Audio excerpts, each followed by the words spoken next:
Yo guys, I'm Diamond Ultra and welcome back to another Dying Light the Beast video. In today's video I'm going to be showing you guys all the weapon charms in Dying Light the Beast. I'll be showing you guys where you can find them, what they do, what they look like, as well as letting you guys know which ones that you should be using. Now before we continue this video, I'd like to ask guys to please drop me a quick like to help support my channel, and also consider subscribing for more useful and interesting Dying Light the Beast content. And lastly, a special thank you to all the members on my channel while letting you guys know that if you become a member, you'll also get a shout out at the start of my videos. But with all that being said, let's get right into the video. Now starting off with the first weapon charm that you can get, we have the Survivor's Wish. This one's very close to the monastery. It's like right next to this safe zone right here. And it is located inside of this like tiny little abandoned home.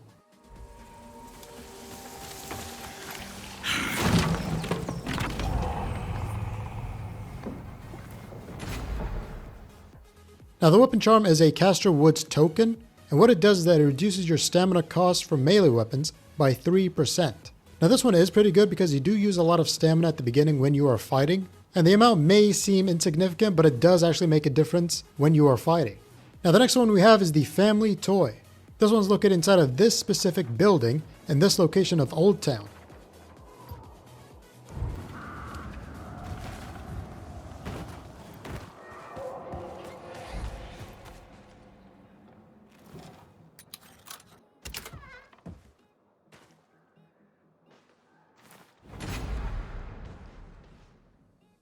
Now the weapon charm itself looks like the Castor Woods Beaver mascot.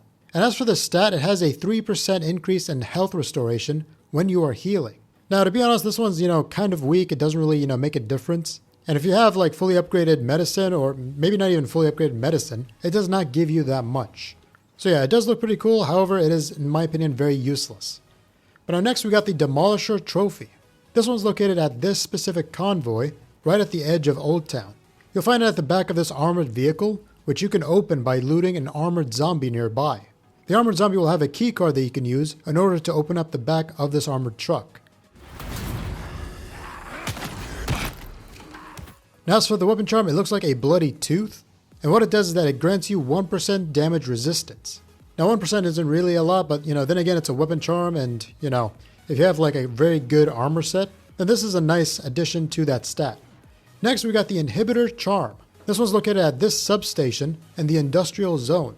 All you gotta do is head over here and find it inside of the building. And what it looks like, it kinda looks like the needle that Crane uses in this game when he kills the chimeras. Now the stat for this weapon is a 3% XP gain. Now if you haven't gotten like, max level 15, then this could be very useful for you. Although in my experience, leveling up is very easy, especially if you get like all the safe zones and substations and all that stuff. But if you're not really going for those, then this could be useful for you. Now next up we got the Parkour Trophy Charm. This one's located at the top of this chimney tower safe zone. All you gotta do is get to the top and you'll find it nearby. Now the charm itself is a carabiner with a stat that increases your parkour damage by 5%. Now in my opinion this isn't very all that useful, since there are weapons that actually give you like 500% more damage with your parkour attacks. So if you have like one of these weapons, this one does not really make much of a difference. And me personally, I don't use parkour attacks, so it's completely useless to me.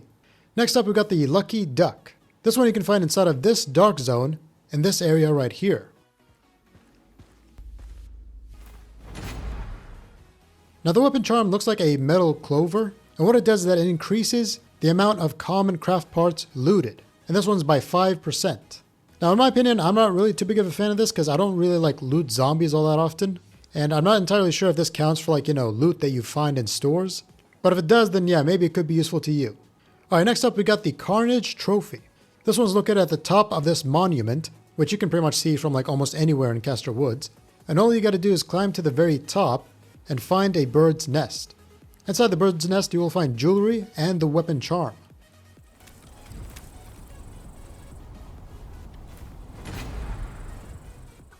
The weapon charm is a sign that says beware of the beast. And as for the stat, it grants you 2% more damage, but only with one-handed weapons. Now me personally, I like using one-handed weapons, although sometimes I do like to use, katanas and that kind of stuff. So I do use this quite often. However, since it's very restrictive, I would not really rate it that high. Now next up, we got the Flare Charm. This one is an absolute pain to get. The reason why is that you gotta be very lucky in order to find this. The only way you can get this is by completing a very specific encounter. Now the specific encounter is a rescue encounter where you gotta save a guy from like, a bunch of killers. Now what makes it very specific is that the guy has to have luggage around him. The reason why is that you will find the weapon charm like under the luggage. Now this took me a very long time to find, and I've looked online, and there's not really a specific area you go to in order to get this specific encounter. So yeah, there's not really any tricks to this, you just gotta get very lucky with this encounter.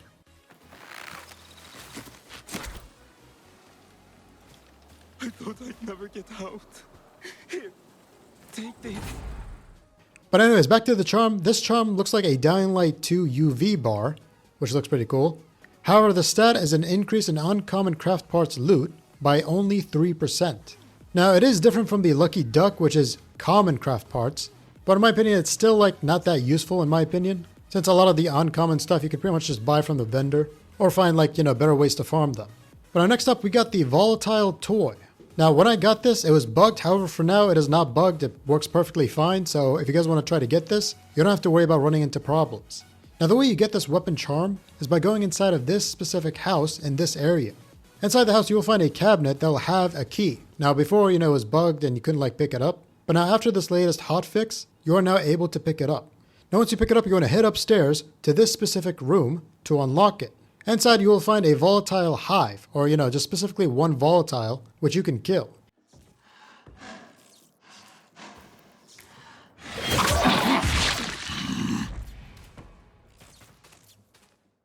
And inside the room, you will find a bunch of loot, but also the weapon charm you are trying to get.